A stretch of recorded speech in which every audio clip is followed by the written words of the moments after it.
Merci beaucoup, c'est Mikis de Bonbon. Merci mon nom. Nous sommes ici à Paris, plein Paris, 18e arrondissement. Est-ce que vous m'entendez? Paul Biya derrière les caméras. J'ai annoncé en 2017, c'était l'international. Il est là, Paul Biya. Et à côté, je suis entouré de grandes familles d'Africa Télévision. Tati Banza, je vous aime énormément. Est-ce que mon ami personnel, Diamant Bilizi, tu m'entends? Depuis la ville de Kinshasa, je vous ai annoncé que je suis de retour. Maman Rozik Sabilo Roté, tant aux autres, on a Mikis de Bonbon. Mais quand on quitte ça, Tati Banza, en 2007. Et maintenant, nous sommes en 2019. Elle est là, la servante de l'Éternel. Maman Laure, Nayoka qui message Nayo, le 17 novembre, Bissou New Sotorosala, dans Salon Congo de Kinshasa. Mikis de Bonbon sera là également avec tout le monde. La Mano Didio, je vous aime. Aux informations, au niveau de transmettre Bissou, il y a un numéro qui est affiché au bas de vos petits écrans. C'est votre émission Europe, Afrique. Toshito Bandagi, la sœur Mami Nzungo, bonjour Ndebonangai. Maman, Mami, est-ce que ça a vraiment eu lieu? Ça a vraiment là. Donc, tu as une année dans le Kinshasa 2008. Ça fait 11 ans jour pour jour. Deux romans dans la lélo. L'Éternel est bon, il est merveilleux. Maman, Mami, tu as sœur Mami, il y a poto, mais sœur Mami Nzungo, il y a biso penza. On a Atingaman Kolo. À côté de avant de côté na Bethesda, nous allons se rappeler, est-ce que ça maman Maminzo? Lokola na yebi kundeza polele Yoka nandimi samiete sokina landi yo Yesu ngana kobi mamolongiye tolonga lubina kotinga mayo totinga miye na kotinga mayo kolo na kotinga mayo na Europe na kotinga mayo en Afrique yes na kotinga mayo et partout na kotinga mayo. Merci beaucoup la femme de son mari Célestine, Madame Moukeba, Maman Naseki Sewin, Totinga Magara en Kolo, même en Europe, en Amérique, en Asie, en Afrique, Bandeko Brazzaville, Bozola Nangaï, Ozana Lubumbashi, na Bakongo, na Bandundouville, en train de me suivre, c'est lui-même, l'homme de Kokili, Mikis de Bonbon. Il est de retour. Est-ce que vous m'entendez? Ou vous voulez me voir? Aïe aïe aïe, Paul Biya, Yebisa Bango, aussi au Zongagi. Allez, Bokanga ba chaîne et tout. Mikis de Bonbon à travers ses logos. Africa Télévision à travers cette émission. Euro Afrique. Aïe, la sœur Mami Nzungu. Maman, vous avez un poteau. Bande omusu balobi sœur Mami ya kwa tinga makakolo. Nzamba sala ka mingi. Mais nayebi te avant to kota na temo toza na ngolelo o tozo solo là na bande kwa poto o eza sur la famille. Na nina tuna na mutuna. Et là, on est salé pour disparaître de bas, nous avons besoin de il faut que nous soyons Mami. Tout le monde qui est mingi, même dans les réseaux sociaux, même dans la télévision, qu'est-ce qui se passe, Maman Mami? C'est vrai, merci Papa Mikis et merci beaucoup Nabandeko. Oh Sengi Luka, c'est que vraiment la considération à Sœur Mami, je vous remercie. Il y a eu un moment, c'est vrai, moi.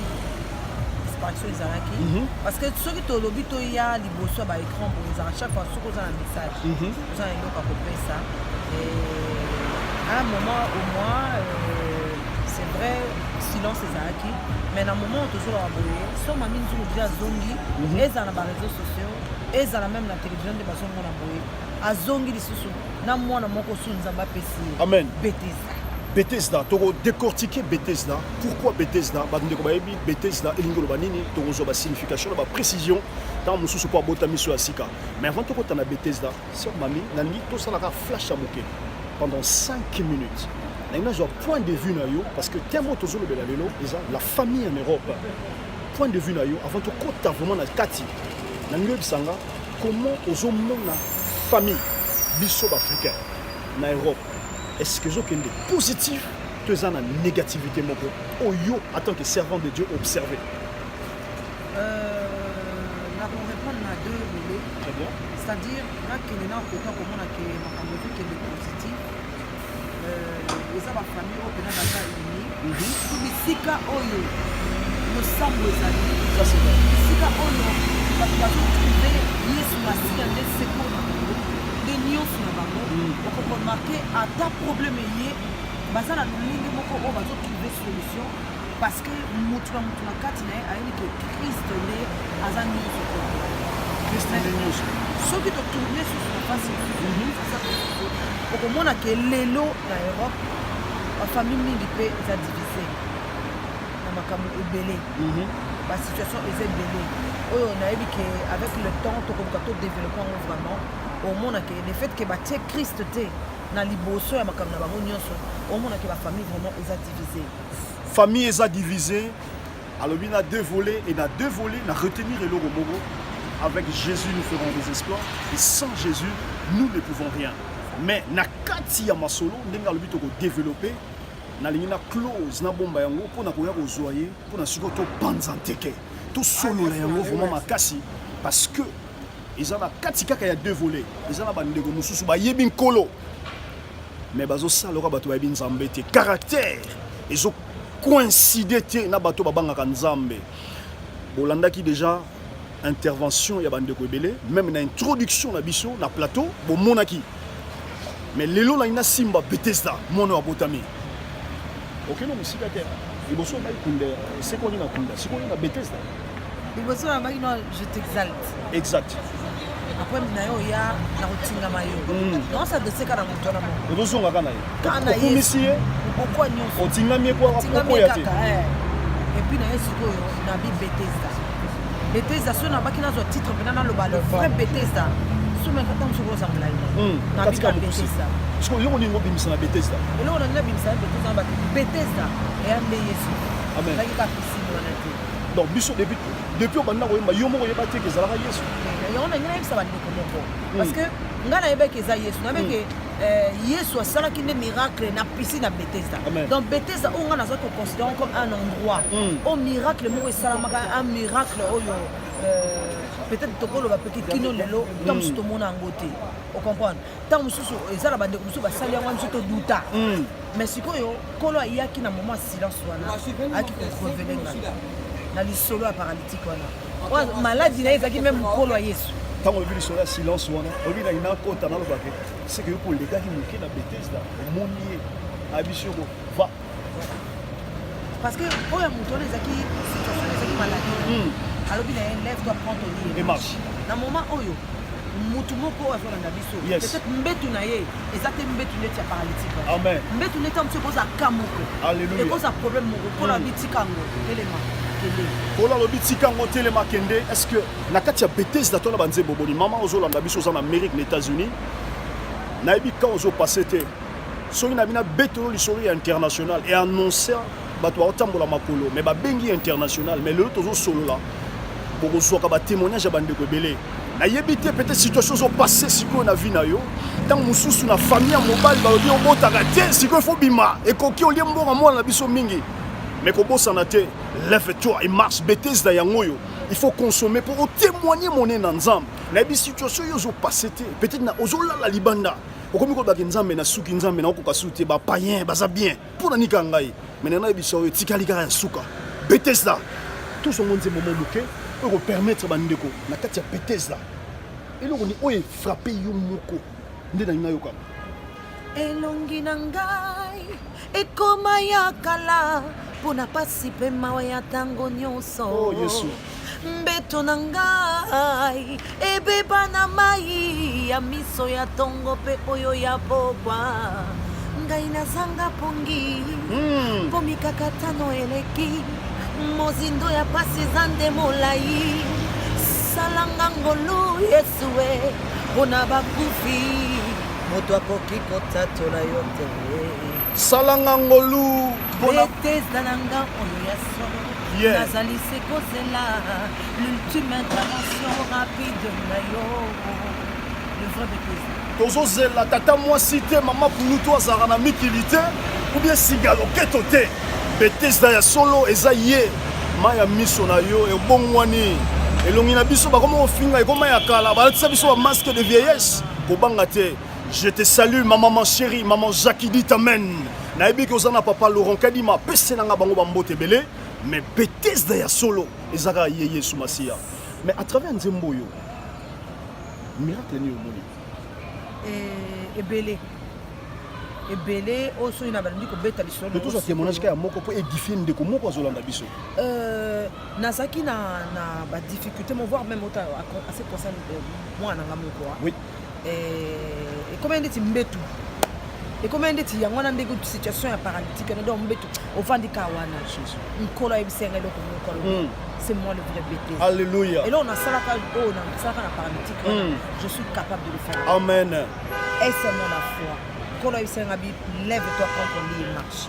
Tant on a que malobana na telemi la situation où nous sommes on a moni ndenge ezalaki na maladie ndenge na moni transformation o mi ba mkamsunde za papa miki c'est ça tu au moins on est dans l'autre au moins est-ce que c'est dans l'autre et dans son référence ils ont réalité comme une réalité dans la mukata na ndoto yo mais ils ont une réalité donc et ça va moment où on s'en va c'est là on a le vrai bêtise ça c'est Jésus. Les vrais bêtises là c'est Jésus-Christ de Nazareth. À désespérer. Amen. Christ est capable. Alléluia. Ka oyo sous moto akoki souté. Libote koki sous gérer té. Oyo batuni so ba ko sous même nanga ko ta ko gérer na. On apporte comme problème pour toi sans mélanie que Christ est capable, les miracles existent comment moi passer. On a to ko beta aussi. Ah, on a to beta aussi mais nazo bisaka ndeko moko. C'est Christ qui est capable. Alléluia. Mususu azate. C'est Christ qui est capable. Espère encore. Au moins ba je moko boy papa Miki César kala na ba masanga essaie encore. C'est encore voilà. Ta siko ba masanga kutu ba essaie encore. Et bon pour na yemoko. Eh Yesu yo. Essaye encore parce que Christ est capable, le seul capable c'est lui-même. Na katia bêtise dans ton a combien de titres? Na katia bêtise dans tout ça presque dans 13 titres. Et nous sommes limité, nous avons passé tout limité par la grâce de Dieu dans le Coloko. Il y a sur une zamba passé tout sur autorisation. Mais ils ont 13 titres. La 13 titres, ils ont la zémonie, c'est ça adoration. Ils ont connu ça par rapport à miracle à Salélio, to Ezali, plus louange. Qu'est-ce qui est plus dans le 13 titres? En tout cas, dans le 13 titres, on a beaucoup plus sur une adoratrice, une identité là. Parce que dans l'ingramie, il faut adorer les amis. Mais dans Kati, il y a des albums où il y a des canzans, tout ça vraiment dans Kati, il y a mélange. Tu mélanges ma kabebele parce que nous avons quand même moi capacité, il y a comme une adoration, il y a une louange, il y a donc union sur la Kati. Il y a vraiment un mélange, tout ça, il mélange presque quand même. Bah, on a ensemble, on s'est retrouvés, tous on a DVD où ils ont déjà, bah, ils ont Bethesda. Bethesda, en tout cas, ils sont partout, dans l'édition, même quand ils ont une émission, ils ont besoin, non, on a quelqu'un qui gauche dans l'unité, bako benga pe papa Bekis, bako ki pe okomelanga, na mami nzungu, na page na ngai, bako tina nga message, na rozwango, bako ki pe okomelanga na oza WhatsApp na 00243, c'est vrai tous en France, mais na WhatsApp babetika 00243 89 89 688 91 00243 89 89 688 91 dans le numéro la personne va commettre en tout cas va réponse. La sœur mais Bethesda presque partout. Bethesda presque partout, ça c'était la sœur Mami Nzungu Tolobi Boye. Thème Nabiso majeur, c'est la famille en Europe. Et l'élo, tout ce qui est en passant, donc à Outine na banzela na ye, loko na bande ko tungi sa kibiso que tout le monde a la sœur Mami Nzungu. Tolobi to zongi et biso tant to zongi, tu vas rebeta ma sapote, tu vas na préva la pluie. Prochaine émission et tu refongola ma commune en colo. C'est quoi la famille? La famille, tu vas comprendre en mabe, à kanisi famille, et ça, depuis là, il y a un abino, et yo tati banzano la nagina sima. C'est quoi la famille? Tu vas kanisi ça na kati église, pasteur nabino, et ça rakoko molisho, et o alandi na sima, et ça pasteur Ephraim Makuba. C'est quoi la famille? Et nous allons décortiquer tout ça ensemble avec la servante de Dieu et avec le réma de la part du Seigneur. Tolobi Boye, émission la biso, depuis Kinshasa, tout ça la promotion, il y a Jésus-Christ. Tout ça la promotion, il y a Basali Nankolo et to Kumisaka Tata. Sœur Maminzu, Lelo, Nazo Tikayo, mais na lignota la Ndeko Moko, à travers Bethesda, ce qu'on ça le message clé. C'est vrai, on le dit que prends ton lit, lève-toi, marche. Na tangi version na pe mingi. Sikoyo album mo pe bimi Bethesda zo pe saka message moko. Qu'est-ce qui est de particulier dans cet album? Oyo yo moko dans 3 albums, c'est le 3e. Troisième album na yo.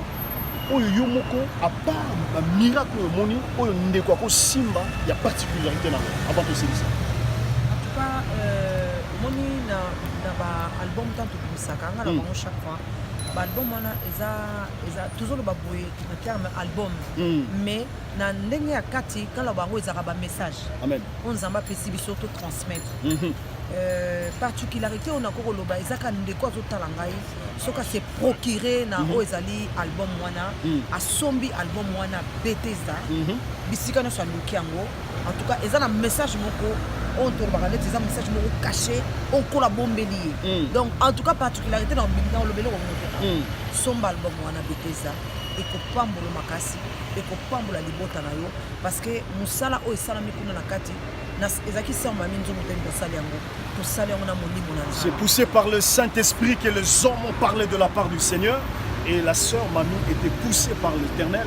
Il y a à transmettre un message au Tozolanda dans la Bethesda. Si vous avez des copains de Hollanda, pour autant la Lili, pour le moment, ils ont défilé déjà dans la télévision. Maman m'a mis au Betagi concert le 28 septembre. On va l'ensemble de Pambola Maki, de Rochape, quelques séquences en bataille. Est-ce que vous avez Kanisali Soussou, Milulu, Missoussou, Nene, Namikole, Zoya, car on a pas tout le temps de Congo, Bazolanda. Vraiment na bande ko Congo nzamba sunga biso tokeno sa musala kuna na équipe Mumba qui à Paris tokeno sa musala kuna le 24 juin ya année passée et année au Mobimba en tout cas tout ça l'activité montée na Congo parce que tu as beaucoup plus concentré à présenter Bethesda à Paris kozo appela donc Coco Tisango et n'a pas moni nzamba ne otolo le 28 ndenge ko assister ki biso maintenant là les a vraiment porte ça ma ya ofumama ba milieu les ebele déjà le 23 novembre dans la Suisse dans le salon na décembre na novembre dans le salon na Atlanta et puis décembre tout ça un peu dans activité belé beaucoup plus sillonné dans Europe très bien ça beaucoup plus Europe mais bana Kinshasa vraiment programme les appels l'année prochaine en tout cas to panza na vraiment année prochaine vraiment Basel Nzambe siko to kolbake maman mami azonga na activité vraiment on a besoin ko kumisa Nzambe longo ba bengi maman mami en tout cas il y a pas de problème on viendra on fera le travail de Dieu ensemble avec les saints. Que l'Éternel soit loué, c'est par ici que nous mettons un terme à cette petite interview. Maman mami n'habite sur l'île Baya souka pona lelo na interview kozala oyo to bosani ko tuna yo lelo ba moko ezaka boye.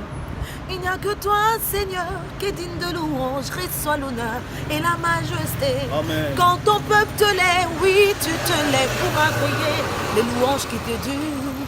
Qui est ce roi de gloire, fort et puissant dans le combat? Jovan ici, il est notre force. Amen. Jovan ici, il est notre force. Merci. C'est par ici que nous mettons un point final de cette petite interview. Merci à toi, Depol Beya, le réalisateur international qui était derrière nos caméras. Et pourquoi pas à toi, Tati Banza. Je vous aime énormément. À la femme de son mari. La femme de son mari. Aïe, aïe, aïe, aïe, aïe. Célestine Nzongo. Tozala Mikili. Tati Banza, Ibsa Bango, Bambila, Pamba Pamba. Tout ça en direct. Depol Beya. Bayoki, est-ce que vous m'entendez? Ou vous voulez me voir? Can you see me? Roule. Quickly.